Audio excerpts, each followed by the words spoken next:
waa maalin muujinaysa Soomaaliya inay horu socoto. waa maalin muujinaysa Soomaaliya inay rajo aad u wanaagsan inay leedahay, maalin muujinaysa Soomaaliya inay dhaqaaqday runtii oo ay meel wanaagsan ay u socoto.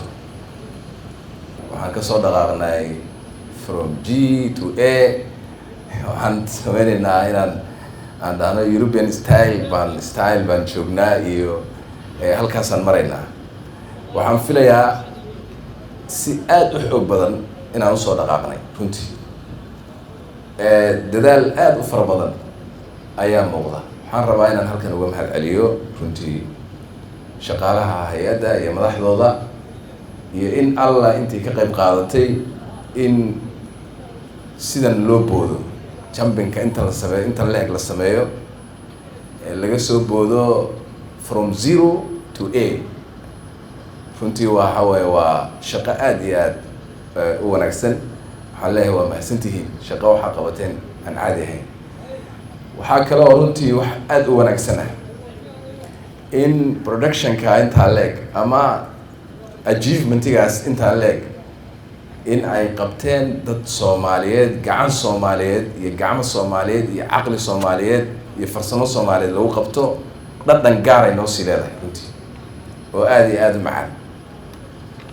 marka waa waxaan ku faani karno si dhab ah runtii inaan dhahno halkaasaan maraynaa. shaqaalaheennii wiilal iyo gabdho Soomaaliyeed ayaa arrintaas achievementskaas xaqiijiyey in la yidhaahdo. waxaa waaye waxay ka dhigan tahay micno kaley leedahay, oo haddii la dhihi lahaa waana laga kaalmeeyey iyo intaana laga tuuray iyo kaalmada adduunku waa iska socotaa, mar walba la kala maari maayo. laakiin farsamo ahaan iyo lead ahaan dad Soomaaliyeeda iskale oo sameeyey, waxaa waaye micno gaara ayay noo sameynaysaa. state building baan ku jirnaaye, waan soconnaaye.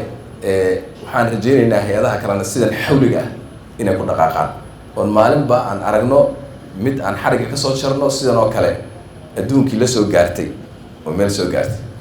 adduunku intii uu hormarayay especially dhinaca technology-ga waan maqnayn, laakiin dadkeenu durbadiiba si individual ay horta ula qabsadeen intaan institutionska la soo gaarin. qofka Soomaaliga uu la qabsaday, uu ka daba yimid, weliba waxaa laga yaabaa inuu meelo fogfog kasii gaaray. haddeertana institutionskeeni baa lasoo qabsanaya. marka sida qofka Soomaaliga uu very fast u yahay, institutionskeenuna very fast u yihiin. waxaana rajaynayaa in waqti dhow haddii ilaha ihahdo annaga nala daba socon doono oo aan annaga ka horreyn doono. marka hay-adda waan u hambalyeynayaa.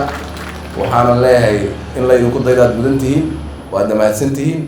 wasiir waad mahadsan tahay, wasaaradduna aad iyo aad bay runtii u mahadsan tahay. hawl aad u weyn ayaad haysaan. aad baan ugu faraxsanahay inaad diyaar u tihiin income-keenna inaad kor u qaadaan. waxa ugu fiicaneen maqlo waxaa weeye income-ka Soomaaliga kor loo qaadaya. waxyaabaha sharaftii iyo karaamada inoo soo celinaya ayay ka mid tahay in aan dhaqaale ahaan isku fillaano. ilaa dhaqaale ahaan aan isku fillaano oo bahashaan kala korayso, yacni taageerada adduunku ay hoos soo marto, teennuna ay kor u kacdo, sharafteenii iyo karaamadeenni waxbaa ka dhiman. marka waxaan rajaynayaa hay-addu haddeertanna ma xuma oo aad bay u fiican tahay 20 milyan inay soo xarayso. hawada oo keliya haddiiba ay intaa tahay, haddana la rabo in la laba jabaaro. runtii waxaan isleeyahay waxaan u soo soconnaa inaan isku fillaan doono dhaqaale ahaan. tiir dhan oo ka mida tiirasha ay xukuumaddan dan qaran ay rabto inay xaqiijiso waxaa la yidhahda isku fillaanshaha dhaqaale. ilaa aad isku fillaansto dhaqaale ahaan aan isku fillaanno, ilaa aan farsamo ahaan isku fillaanno, waxaa waaye qabkii la sheegaya uu dhimay. nin tuugsanaya qab ma yeesho, ama gabar tuugsanaysa qab ma yeelato. waxaan rajaynaynaa insha allah tani inay tahay bidaayadii ama meeshii wax ka bilaabanayeen. waxaan rajaynayaa inaan hor socon doono.